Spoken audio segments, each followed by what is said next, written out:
បាទជំរាបសួរពុកម៉ែបងប្អូនថ្ងៃនេះមកសាកចក្រានឲ្យម៉ួយមកគ្រឿងទៀតហើយបាទចេញទៅថ្ងៃនេះបាទ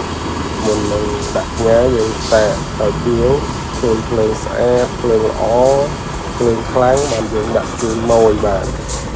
យើងអត់ចេះតែដាក់ឲ្យម៉ួយប្រើអត់កើតទេគឺយើងសាកមកល្អប្រើគឺម៉ួយហើយប្រភេទដែកគឺប្រើដែកកន្លក្រាស់ប្រើបានយូរ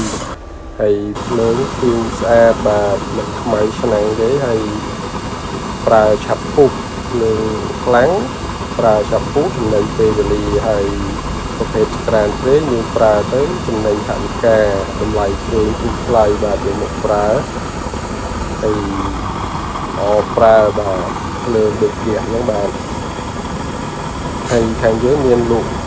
ចក្រានព្រេងមានពីຂ្នាតតូចຂ្នាតធំຂ្នាតកដាលហើយប្រភេទដាក់ឡនក៏ប្រភេទភ្លើងបាញ់ចំហៀងក៏យើងមានដែរបាទក៏ពុកម៉ែបងប្អូនមានតម្រូវការចង់បានប្រភេទចក្រានព្រេង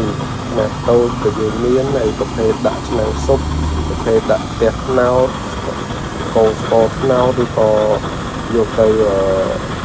ធ្វើអាជីវកម្មផ្សេងអាចតាក់ទងមកខាងយើងបានយើងមានគ្រប់ទំហំបាទអរគុណច្រើនពុកម៉ែបងប្អូន